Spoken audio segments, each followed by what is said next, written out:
할렐루야. 하나님의 크신 사랑이 이 시간 우리 가운데 가득한 줄 믿습니다. 오늘 우리는 시편 74편 1절로 5절의 본문을 가지고 그럼에도 불구하고 라는 제목으로 하나님의 말씀을 함께 나누도록 하겠습니다. 몇 가지 질문 한번 해보겠습니다. 여러분은 얼마만큼 하나님을 신뢰하십니까?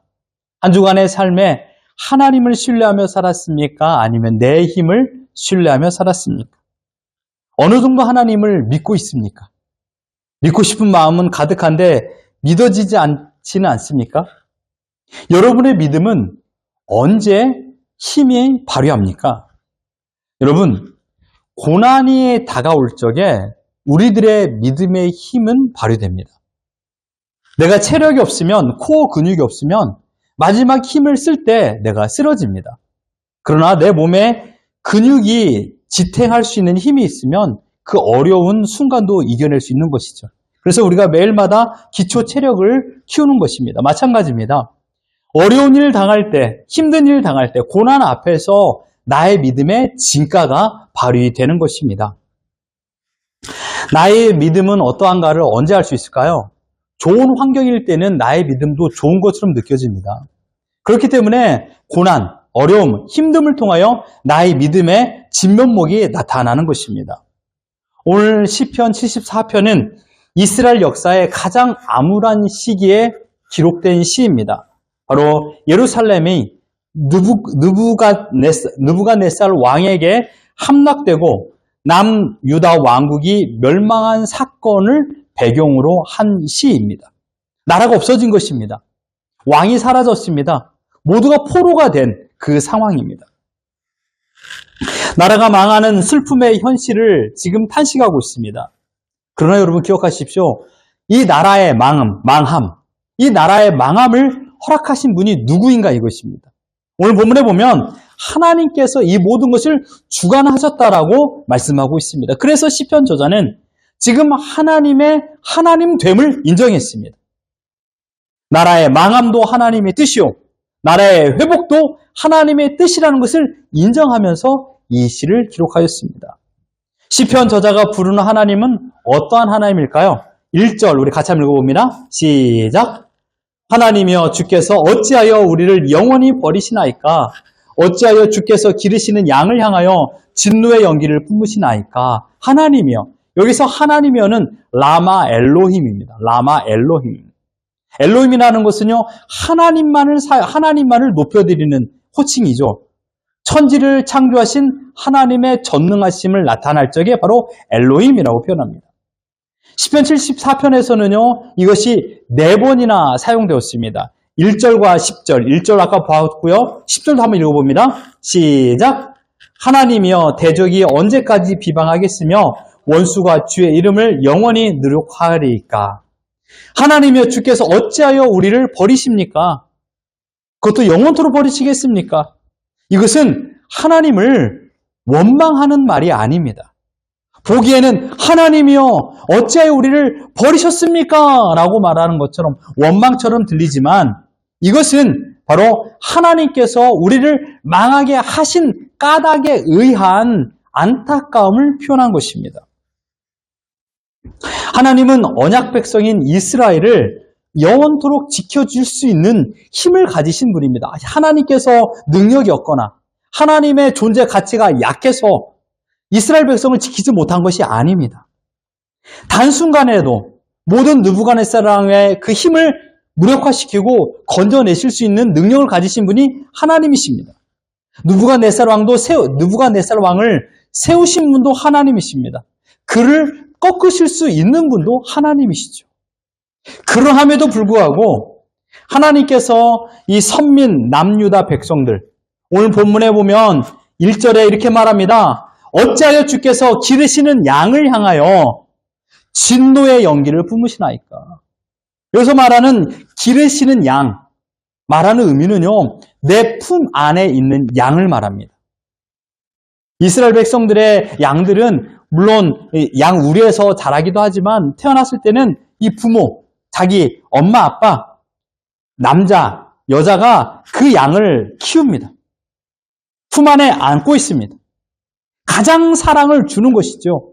마찬가지입니다. 하나님께서 이스라엘을 어린 양처럼 가슴에 품어주셨고 그들을 위로하여 주셨습니다. 근데 어찌하여 이 진노의 연기, 불과 연기를 뿜어내고 계십니까? 라고 말하고 있습니다. 여러분, 심판받는 남유다 백성의 아픔도 있어요.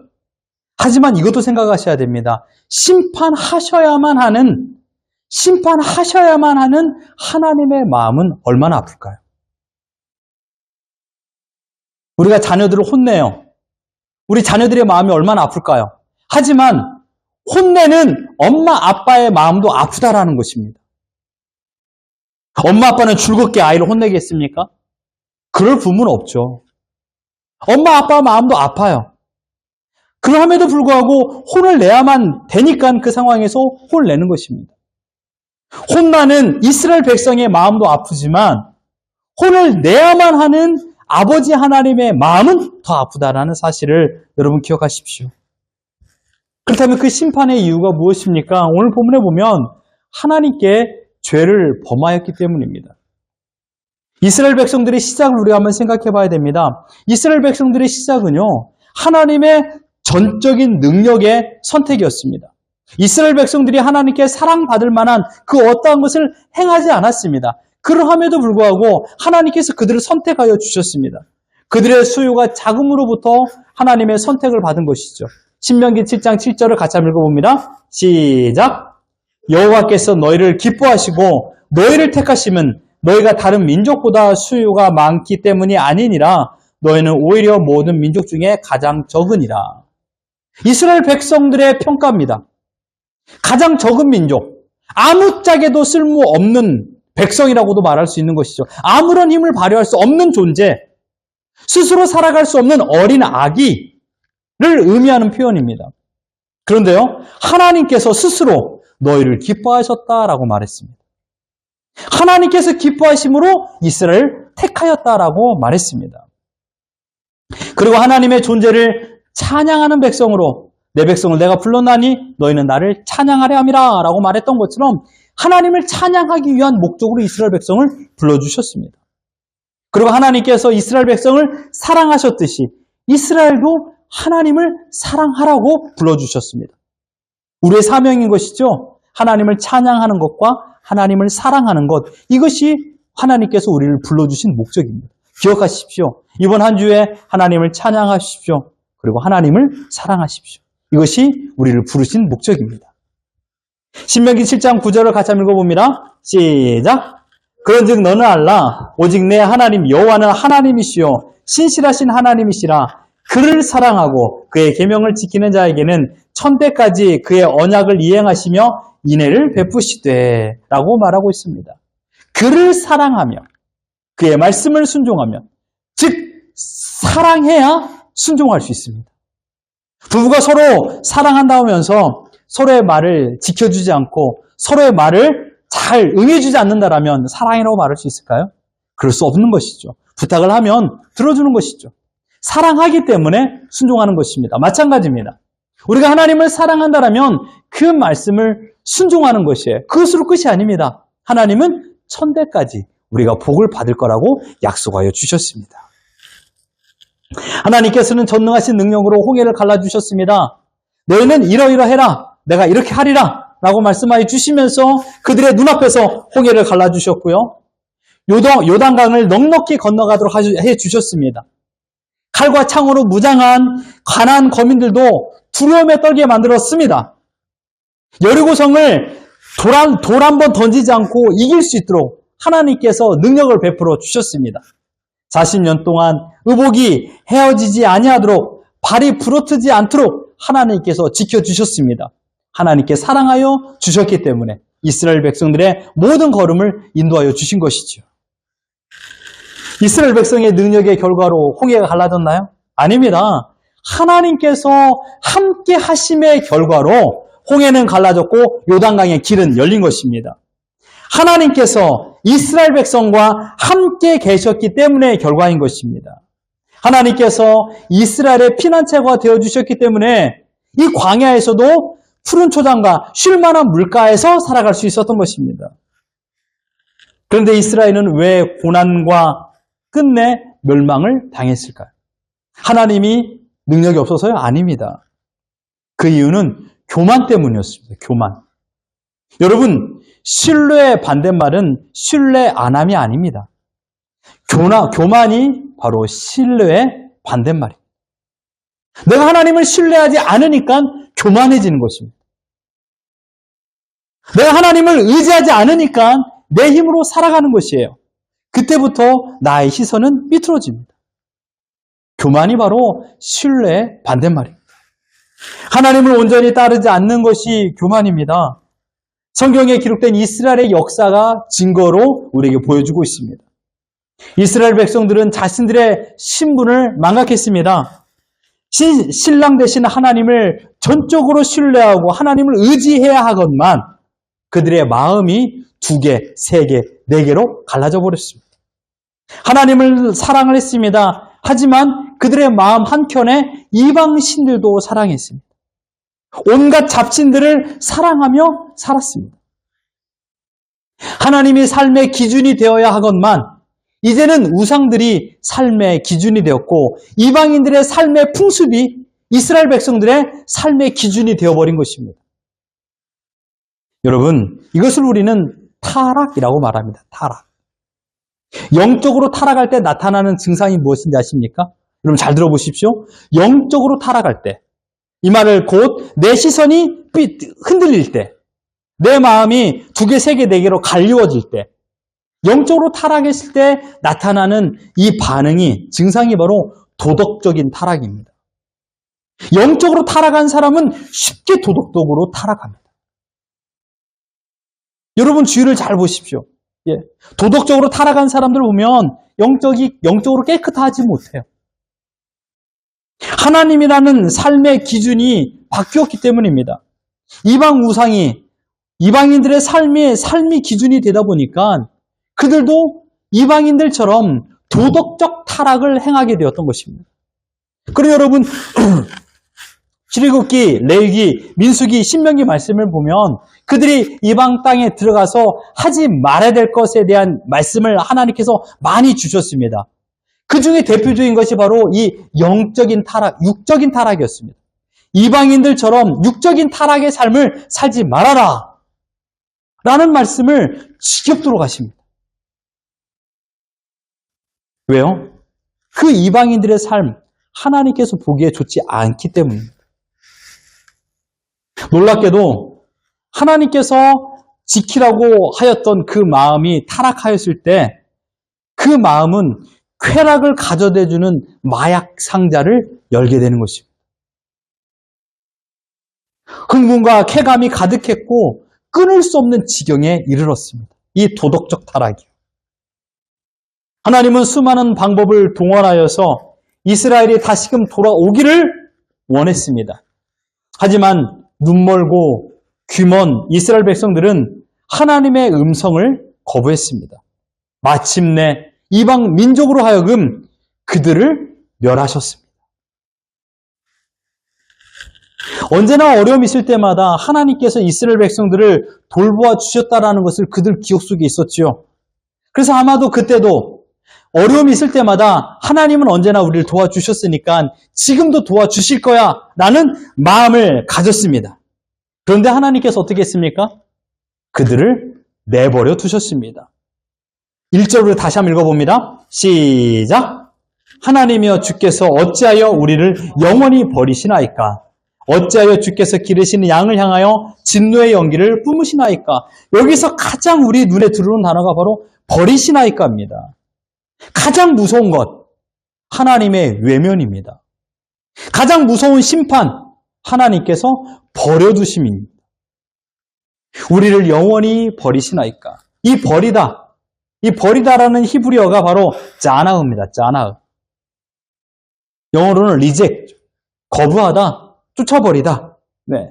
거부했다라는 것입니다. 내 영역에서, 내 공간에서, 내 방에서, 내 집에서 쫓아내버렸다라는 것입니다. 아빠 내 방에 들어오지 마. 아니면 너 나가. 뭐 이런 거. 얼마나 무서운 말입니까? 하나님께서 백성을 버리거나 쫓아버릴 때 쓰셨던 단어가 바로 이 버리시나이까. 짜나으라는 단어입니다.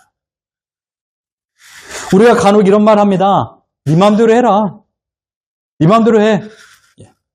아주 자유인 것처럼 보여지죠. 하지만 무관심의 하나입니다. 심판의 한 종류인 것이죠. 하나님의 심판 가운데 가장 무서운 것은요, 저는 내버려 두심이라고 생각합니다. 로마서 1장 24절 같이 한번 읽어봅니다. 시작. 그러므로 하나님께서 그들을 마음의 정욕대로 더러움에 내버려 두사. 26절 시작. 이 때문에 하나님께서 그들을 부끄러운 욕심에 내버려 두셨으니. 28절 시작. 또한 그들이 마음에 하나님 두기를 싫어하며 하나님께서 그들을 그 상실한 마음대로 내버려 두사 합당하지 못한 일을 하게 하셨으니. 내버려 두신 장소가 어디입니까? 잘 보십시오. 더러움에 내버려 두셨습니다. 더러움. 너희들이 더러움 속에 살아가는 거? 그래, 네 마음대로 해. 부끄러운 욕심 속에 살아가는 거? 그래, 네 마음대로 해. 상실한 마음대로 살아가는 거? 그래, 네 마음대로 해. 건져주지 않았다라는 것입니다. 어떤 사람은 내버려 두면 좋아할지 모릅니다. 철없는 자녀들은 부모의 간섭을 싫어하죠. 그래서 자기 마음대로 하게 내버려 두라고 외칩니다. 아빠, 엄마, 제발 내버려 둬. 내 마음대로 살 거야. 그래서 끝내 엄마, 아빠가 말합니다. 그래, 네 마음대로 해라. 이것은 자유가 아니에요. 그래, 네 말이, 네 생각이 옳았으니 네 뜻대로 하거라 하면서 자유를 준 게 아닙니다. 여러분, 이것을 기억하십시오. 하나님께서 간섭하시는 것은 사랑입니다. 하나님께서 징계하는 것은 사랑의 증표입니다. 하나님은 자녀들을 사랑하시기 때문에 사랑하는 만큼 징계하십니다. 우리가 부부끼리 서로 사랑하기 때문에 징계하는 거예요. 히브리서 기자는 이렇게 말합니다. 히브리서 12장 7절과 8절 우리 같이 한번 읽어봅니다. 시작. 너희가 참음은 징계를 받기 위함이라 하나님이 아들과 같이 너희를 대우하시나니 어찌 아버지가 징계하지 않는 아들이 있으리요. 징계는 다 받는 것이오늘 너희에게 없으면 사생자요 친아들이 아니니라.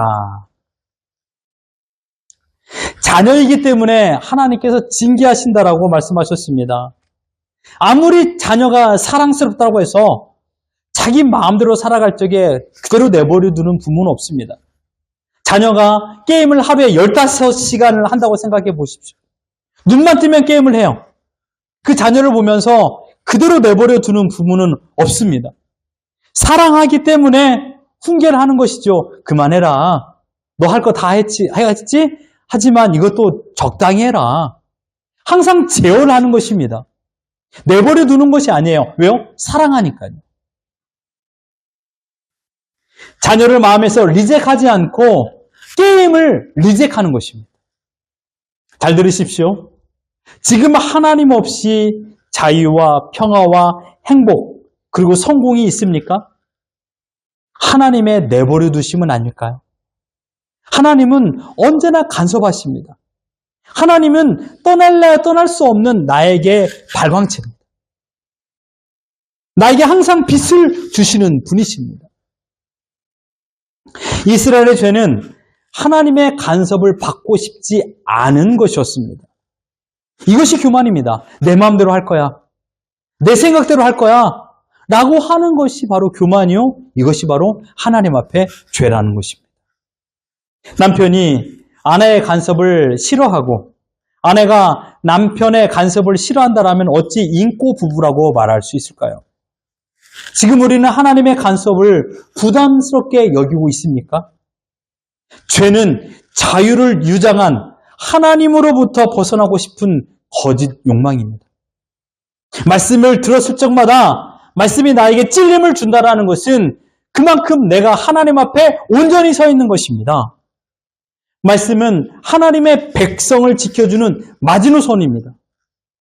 이 마지노선이 무너진다라면 우리는 악한 늑대와 이리와 사자와 곰의 공격을 받을 수밖에 없는 것입니다.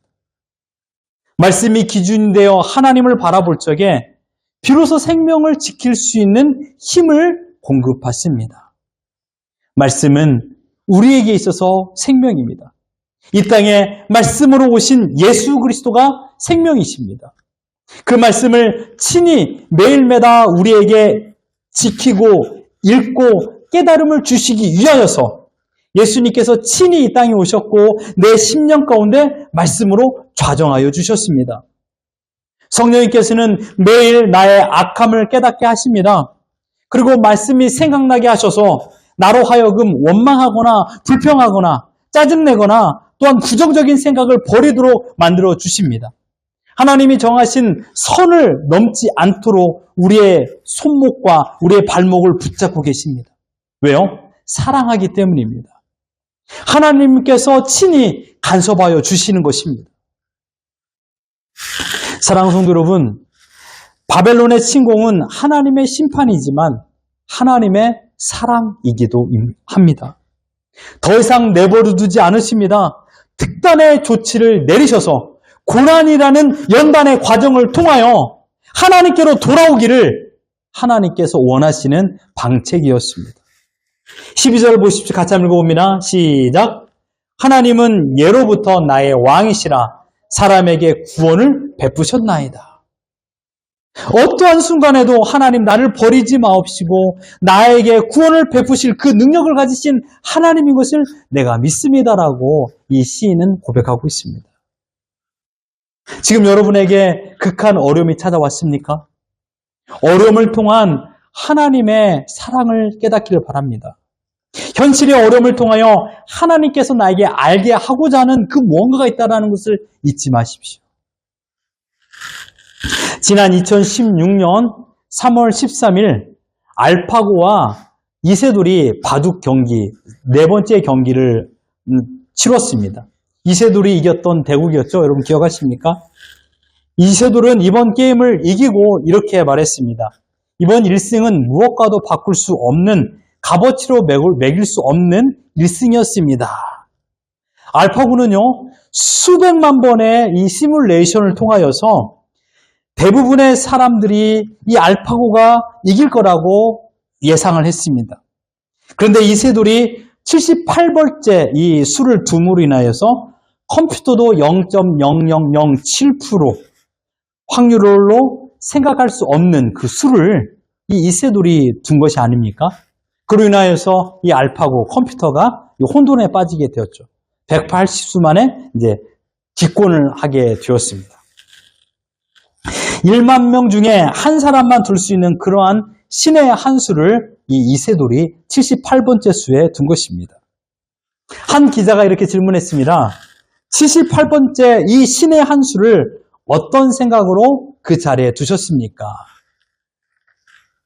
이세돌이 이렇게 대답했습니다. 그 수를 둔 이유는 그 순간에는 그 수뿐이 없었습니다. 다른 수를 아무리 찾으려 해도 보이지 않아서 어쩔 수 없었던 한 수였습니다. 라고 말했습니다.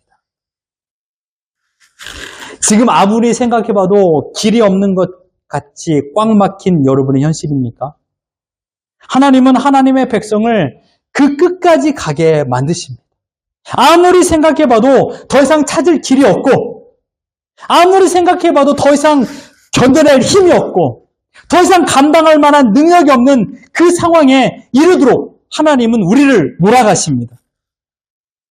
어떻게 살아보려고 몸부림치지만 이제는 몸부림칠 수 있는 힘조차 없을 지경에 이르게 하십니다.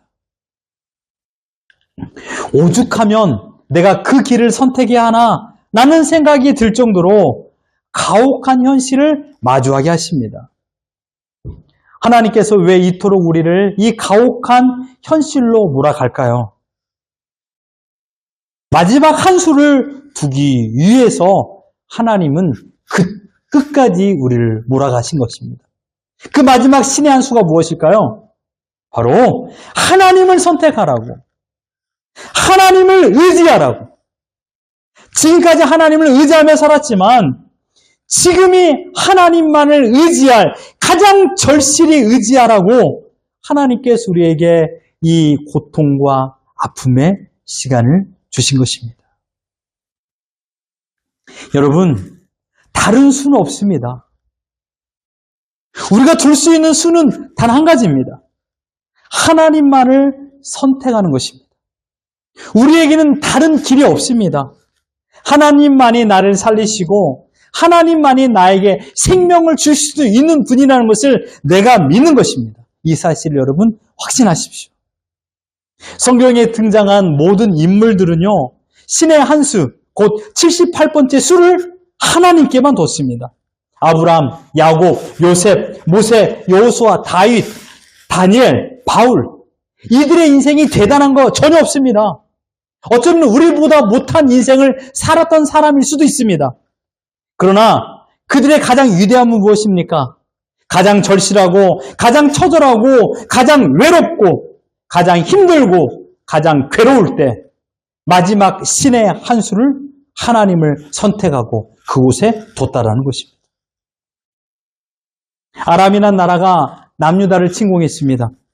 이 당시 왕이 여호사밧이었습니다. 아무리 노력해도 피할 길이 없었어요. 이 전쟁을 어찌 해야 될지 아무런 답을 얻을 수가 없었어요. 더 이상 버텨낼 힘도 없었습니다. 나라가 망할 지경에 이르렀습니다. 이때 여호사밧이 이렇게 고백합니다. 역대하 20장 12절 같이 한번 읽어봅니다. 시작. 우리 하나님이여 그들을 징벌하지 아니하시나이까. 우리를 치러 오는 이 큰 무리를 우리가 대적할 능력이 없고 어떻게 할 줄도 알지 못하였고 오직 주만 바라보나이다. 나에게는 힘이 없습니다. 아무리 생각해봐도 대적할 능력이 없습니다. 아무리 수를 찾아봐도 어떻게 할 수가 없습니다. 나에게 마지막 남은 한 수를 둡니다. 오직 주만 바라봅니다. 우리는 매일마다 신의 한 수를 둬야 됩니다. 매일마다 하나님만을 선택해야 됩니다. 어떠한 상황에서도 원망과 불평으로 남을 탓하는 것이 아니라 하나님께서 이 상황에 이르게 하신 목적과 이유가 있음을 믿고 하나님을 선택하는 것입니다. 오죽하면 내가 이렇게 말하겠니? 이것이 아니라 오죽한 상황이기 때문에 나는 하나님만을 믿습니다. 라고 고백해야 됩니다. 아직 죽지 않았습니다. 아직 끝나지 않았습니다. 아무것도 가지지 않고 더 이상 내게 힘이 없다 할지라도 그러나 지금 내가 살고 있다면, 지금 살아있다라면 그것은 하나님의 뜻과 목적이 있기 때문에 지금 살고 있는 것입니다. 내 마음대로 살아본 것은 어제로도 충분합니다. 충분히 내 마음대로 이제 내 마음대로 충분히 살아보지 않았습니까? 이제 내 마음대로 살지 마십시오.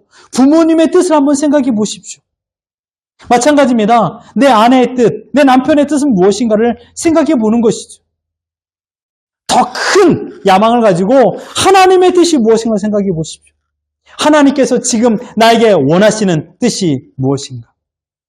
내 마음대로 사는 것이 아니라 하나님의 뜻을 쫓아 사는 것입니다. 삶의 어떤 순간에도 하나님이 되어야 됩니다. 삶의 어떤 순간에도 그럼에도 불구하고 내가 죽을 지경에 있다 할지라도 내가 정말 몸부림칠 수 있는 힘조차도 없을지라도 그럼에도 불구하고 나는 하나님을 택하겠습니다. 이것을 하나님께서 원하십니다. 하나님께서 우리에게 원하는 것은요, 억만금이 아니에요. 하나님께서 우리에게 원하는 것은 우리가 불로 들어가는 그런 생명을 바라는 거 아닙니다. 하나님께서 나에게 원하는 것은 그러함에도 불구하고 나는 하나님을 택하겠습니다. 이것을 원하십니다. 오늘 불렀던 찬양 가사를 생각해 보십시오. 어려운 일 당할 때 나의 믿음 적으나 의지하는 내 주를 더욱 의지합니다. 세월 지나갈수록 의지할 것뿐일세 아무 일을 만나도 오직 예수님만 의지합니다. 하나님을 의지하십시오. 하나님을 바라보십시오. 하나님이 우리의 영원한 피난처인 것을 믿고 오직 주만 바라보며 마지막 신의 한 수를 하나님께 두며 하나님을 따르며 오늘을 살아가는 우리 모두가 되기를 예수 그리스도 이름으로 축원합니다.